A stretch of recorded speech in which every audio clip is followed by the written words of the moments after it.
The story of this anime begins in a prison cell. Our protagonist wakes up feeling somewhat disoriented, but when she tries to move, she realizes she's chained. Yeah, definitely a rough start.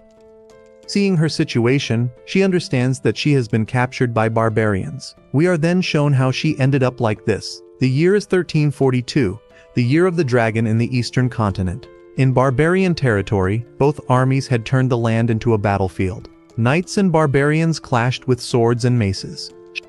Our protagonist's army relied on infantry troops. However, their bullets barely scratched the barbarians' armor. Despite this, the vice captain ordered them to keep firing, but within seconds, they were completely overwhelmed. With the disadvantage growing, he reported the situation to our protagonist. She ordered him to remain calm, reminding him of his position as a knight of the Eastern expedition. Ildoran, cutting down any enemies in her path, commanded the center and right flank to advance in a semicircular formation, aiming to repel the barbarians and create an opportunity to retreat. Finally, she reminded them that they were the army of the Kingdom of Ildoran, and that she was their captain, Serafina de Laval. The moment she said this, 4 barbarians charged at her. But our protagonist drew her sword, and, with a single motion, cut them all down. Taking advantage of a brief moment, she assessed the situation. She realized they had already lost many soldiers, and if casualties continued, their chances of retreat would become almost non-existent, marking the end of the first Eastern expedition after 7 long years, just as they had begun considering withdrawal. Amid her troops, she hears screams. In the distance, she spots a barbarian carving his way through her men. Serafina is stunned by the sight, and soon, they stand face to face. The barbarian approaches her and demands a duel. Our protagonist knows she cannot ignore someone with such power, so she accepts. She asks her vice captain to inform her brother that she gave her life for her homeland. With that, she charges toward the barbarian, leaping into the air as the battle begins.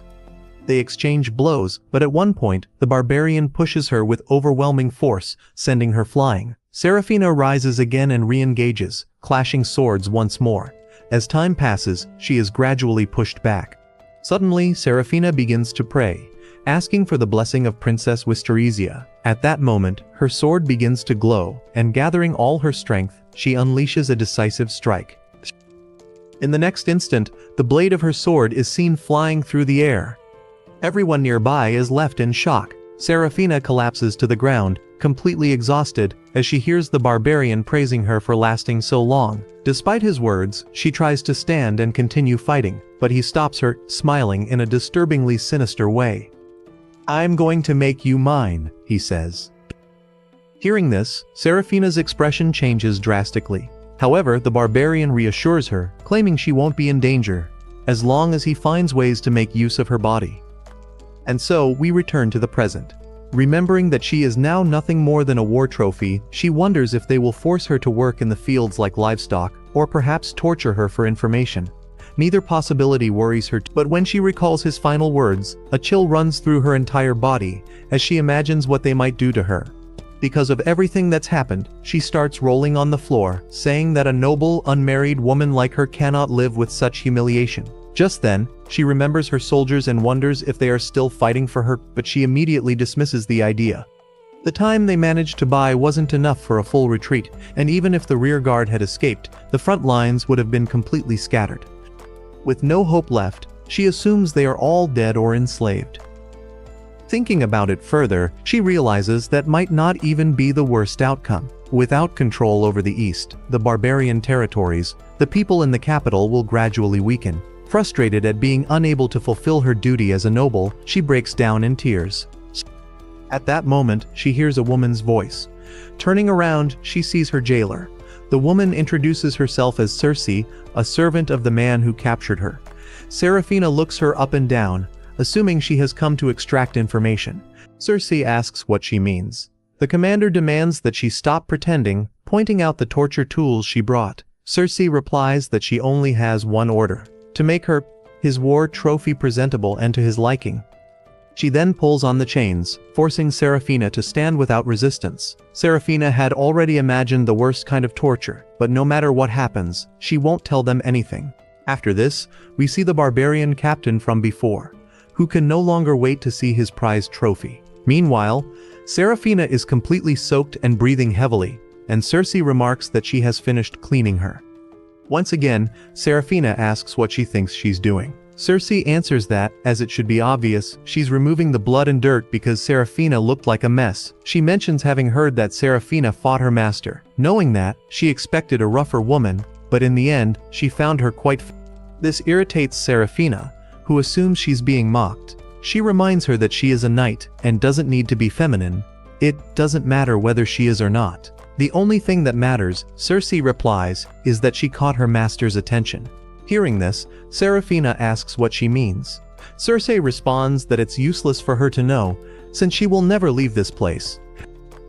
That statement frightens the commander. When she sees Cersei pick up a knife, she becomes convinced that torture is about to begin. Cersei then takes a pair of tweezers and approaches her. Serafina closes her eyes, unable to watch what's about to happen. However, instead of torture, they remove her chains, trim her nails, tie a ribbon in her hair, and change her clothes. Confused, she wonders if they aren't going to torture her for information after all. They even put perfume on her, something she seems to like. Even so, she still doesn't understand what they are preparing her for. Cersei finishes and says that now she should be presentable. Serafina begins to think this might be some strange barbarian ritual for prisoners. But then, a loud creaking sound echoes through the room. Serafina asks if it was thunder, but Cersei replies that the sound came from a single person. At that moment, the barbarian captain appears, descending into the cell. As he enters, he comments in amazement at how much Glass Skull has changed. He recalls that during the battle they didn't properly introduce themselves, so he does so now. Now that they are no longer fighting, Serafina notices just how massive he is, along with his golden eyes that don't seem human. At that moment, she finally believes she understands his intentions. She remembers a story her grandfather told her about the Eastern expedition 20 years ago. Back then, it sounded like a fairy tale, but now she realizes it was all real. Apparently, the barbarians steal the hearts of their prisoners. To her, those inhuman eyes are proof of it. That she introduces herself as a member of the Marquis family of Lavalent, a noble of the kingdom of Ilderin, the youngest daughter of her former lord Matitis, and commander of the first squad of the Eastern expedition, Serafina de Lavalent. She declares that she does not seek any mercy. They may sacrifice her or use her however they wish. Yes? That took some serious courage. Both are left surprised by her declaration. Confused, Bior asks what sacrifice she's talking about. He immediately clarifies that he brought her here to make her his wife. That instantly makes Serafina blush. She shouts at him to stop deceiving her, insisting she knows he just wants her to lower her guard to use her for something strange. Bior insists that's not the case, but she doesn't believe him, reminding him that they are enemies. In response, Bior explains that while he doesn't know Western customs, things are different in his lands. For generations, his family has followed a tradition of marrying female knights. Serafina makes it clear she won't fall for his lies. Bior, however, doesn't seem to care, reminding her that she herself said they could do whatever they wanted with her, and, well, that's true, she really walked into that one. He then reassures her, saying that his decision wasn't just about tradition. He genuinely admired her skill. In other words, it was love at first sight. Those words leave Serafina completely flustered, unable to utter a single sound. Bior calms her, assuring her that he has no intention of forcing her into anything. With that, he leaves, while Serafina remains utterly confused. And honestly, who wouldn't be? Now, we go back 7 years into the past, to the kingdom of Ilderin. In the territory of her family, her brother, Sidios de Lavalent, informs her about the expedition. Our protagonist accepts the position of captain without hesitation, promising to fulfill her duty and bring glory to her family name. Before departing, her brother hands her a letter from the royal court, inviting her to a banquet. Though hesitant, Serafina ultimately accepts due to her brother's insistence.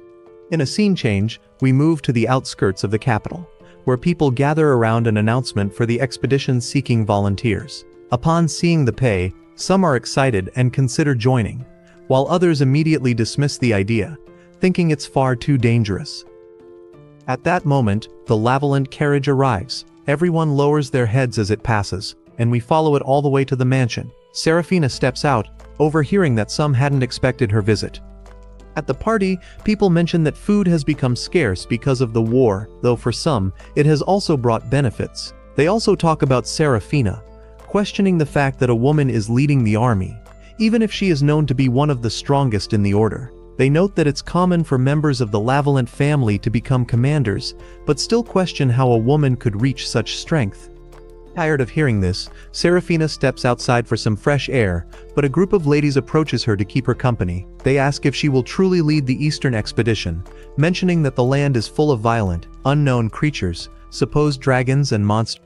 Serafina replies that those are just fantasies, though she admits it will still be dangerous to face the barbarians, comparing them to human-shaped beasts who abduct female knights for sacrifice, insisting that such a place is no environment for a woman.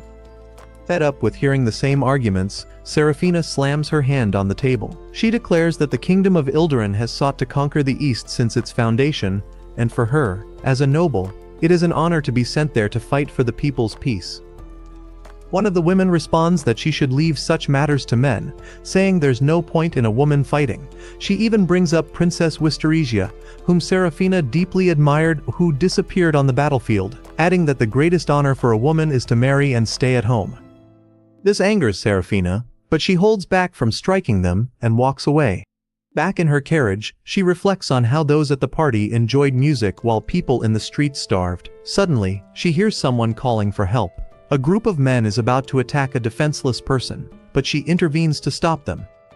She warns them that if they resist, they will lose their lives. However, seeing their weapons, she realizes they are just villagers. One of them recognizes her as a noble by her sword, but another urges the group to attack anyway. She defeats them easily, but doesn't seriously injure them. She asks if this is their first time resorting to robbery. One of them admits they had no choice, they would have starved otherwise, and says she wouldn't understand. Serafina knows they're right. So, she removes her necklace and offers it to them, on the condition that they promise never to steal again. Grateful, they accept and swear to use the money to feed their family. As they leave, Serafina asks them to endure just a little longer, promising that she will soon conquer the East so they can live happier lives. At last, the day to depart for the battlefield arrives. Before leaving, we see her in a room filled with paintings. She vows to fight with all her strength for the people in the kingdom, asking Princess Wisteria to watch over her. At that moment, her brother enters and asks if she found a suitable husband at the party. Serafina doesn't understand the question. After all, she is about to leave. However, he cuts her off, claiming that, like the others, her desire to become a commander is nothing more than a selfish whim. He tells her she has grown enough and must marry while she still can, adding that carrying a sword doesn't change that fact. As he speaks, his image begins to shift, transforming into that of the barbarian, asking her to become his wife. Confused, she doesn't understand what's happening. Until she suddenly wakes up. She wonders why she dreamed about the barbarian only to hear snoring. Turning her head, she finds him sleeping right beside her. But something else has awakened as well. While watching him snore, the blanket covering Bior's body slipped, revealing a massive, titan-like physique that intimidated the protagonist. Startled by Serafina's screams, Bior woke up somewhat confused. Trembling, she demanded to know what he was doing there. Not understanding her point, Bior simply replied that this was his bedroom. Since that was the case, Serafina demanded to know why she was in his room while he was naked, especially since she had been in a cell just moments before. Bior, dismissing her last point, mentioned how glad he was to see her so energetic after what happened last night. Hearing this, Serafina imagined the worst, unable to bear the thought of carrying his child. She grabbed the barbarian's sword and begged him to end her life right then and there. Seeing her talk such nonsense, Bior gave her a light tap to bring her to her senses and questioned why she wanted to die. With tears in her eyes, Fina told him she couldn't stand losing what little prestige she had. Bior remarked that her attitude was pathetic, which annoyed Serafina. She made it clear that for knights, honor and shame are of utmost importance. Just then, Circe appeared with Bior's clothes. She was surprised to see that Serafina had awakened without any side effects, considering that after Bior brought her back, he had given her an overdose of the sedatives used to transport her to the hideout. Bior admitted he was worried, apologizing for administering more than necessary and regretting the incident from the night before. Seraphina felt embarrassed upon realizing that that was what he meant by last night, but she still asked if he had done anything else to her. Bior replied that he hadn't and suggested they go to breakfast. After he left with Cersei, our protagonist remained confused and somewhat humiliated for being provided for by a barbarian. In the silence, she began to reflect on her grandfather and brother, who always encouraged her to prioritize her femininity. Bior's previous words of confession came to mind, making her blush. To stop thinking about it, she decided to head to breakfast, mentally preparing herself to eat whatever was served, assuming it wouldn't be a problem since she was used to military rations. However, upon reaching the dining area, she saw a massive piece of meat being cooked. She immediately started salivating. After all, even at home, she never received such a feast. Bior, unsure of how much a Western warrior eats, served her a large portion. Seraphina was shocked by the size of the serving but misinterpreted Bior's intentions. Thinking he was trying to break her pride with luxuries, she exclaimed that she would rather starve than be pampered by a barbarian, though her stomach rumbled loudly right after, leading her to beg for death again. Bior countered that if her stomach was growling, it was because her body still wanted to live, and she shouldn't deceive herself. He added that refusing to eat was a sign of disrespect to the life sacrificed for the meal, clarifying that he doesn't kill for sport. Seeing Seraphina still resisting, Cersei revealed that this particular prey was caught specifically for her arrival. She mentioned that on the day Bior brought her back, he went out hunting to provide a proper banquet. She noted that in the West, someone of Bior's capability would be royalty, and here, by lineage, he is a prince. She asked Seraphina, as a noble, not to reject the food out of politeness. This finally convinced her to eat. Seraphina took a bite and was instantly enchanted by the tender, juicy meat, admitting that such a meal would be a luxury even for the royalty of Ilderin. Bior, acting surprisingly kind, asked if she liked the food. She replied that she couldn't complain, though she still refused to marry him. At that moment, Seraphina asked what kind of meat it was. Bior mentioned that he had hunted it in the mountains, and told her she could see the creature through the window. Seraphina went to look, intending to see if she could domesticate such an animal in her own land, but she was met with the sight of a dragon. Understandably, she was completely shaken. She asked if they really just ate a dragon. Bior casually confirmed it. To Seraphina, this was surreal. As in the West, dragons are considered legendary creatures that breathe fire and possess poisonous meat. Bior explained that there are two types and that, in this region, they are actually treated like a pest. Despite this shocking revelation, Seraphina kept eating because the meat was simply too good to resist. Bior laughed, and Cersei, seeing that Seraphina finished her entire plate, remarked that she clearly didn't plan on dying anytime soon. Later that day, Bior wanted to take her to the mountains to show her something, but Seraphina remained untrusting, reminding him she had been his prisoner for 2 days. She argued that it made no sense to wander into a place filled with such strange creatures. Bior countered by saying that common sense varies from place to place, shaped by local cultures and wildlife. He then challenged her, asking if she was simply afraid. That was enough to convince Seraphina, though she made it clear she still didn't trust them. Bior promised she would love what she was about to see. As they stepped outside, Seraphina was mesmerized by the vibrant and colorful landscape. Bior asked if something was wrong, and she replied that she just hadn't expected nature to be so lush and abundant in this place. They continued their walk, passing a wide variety of animals, including another dragon. Bior explained that dragons are just one of many species in the area, and as long as you don't disturb their nests, they won't bother you. As they walked further, Seraphina heard a strange sound. When they finally reached their destination, she discovered a magnificent waterfall. Bior, seeing her reaction, asked if waterfalls weren't common in the West. Seraphina tried to deny it, but she knew deep down that the scenery was breathtaking. Seeing her expression, Bior made it clear he wasn't trying to show off. He simply wanted her to see the view. That done, he abruptly asked Seraphina to take off her clothes. Startled, she refused and demanded to know why. Bior's answer was simple. There is only one thing to do in the water: bathe. This annoyed Seraphina, as she had been imagining something far more scandalous. Still, she questioned the concept of mixed bathing. Bior explained that it was their custom, to which Seraphina shouted that she had no intention of following such barbaric tradition. While she was arguing with Bior, Cersei approached her and bluntly mentioned that she was starting to smell. Embarrassed, Seraphina finally agreed to bathe with Cersei. However, seeing that Bior remained close by, Seraphina commented to Circe that he was likely staying to keep an eye on her as a prisoner. Circe didn't deny it, but added that he was also there to keep her safe from the local wildlife. Right then, a Sawaiu appeared and roared at the protagonist. Circe tried to calm her down, claiming that the creatures in this area are actually quite docile. Regardless, Seraphina didn't feel safe with monsters nearby and ended up running out of the water in a panic, completely naked in her haste. While she was worrying about getting dressed, she heard a man's voice. Terrified, Seraphina expected to see a barbaric stranger. Instead, she found a man who was clean-shaven, looking completely unrecognizable and about 20 years younger. Seraphina failed to realize it was Bior, thinking he was someone else entirely. He explained that he had moved away because he saw beasts near the waterfall. He also revealed that his mother was a warrior from the west, leading Seraphina to suspect he might be linked to an old expedition. As they spoke, Seraphina began to shiver from the cold. A worried Bior wrapped her up and even carried her in his arms. This made her extremely nervous, as she had never been that close to a man before. At that moment, Circe appeared, revealing the truth. Seraphina hadn't realized the man was Bior all along. He apologized for not grooming himself sooner and admitted he found her innocence charming. Embarrassed, she struck him, reminding him that she is a maiden.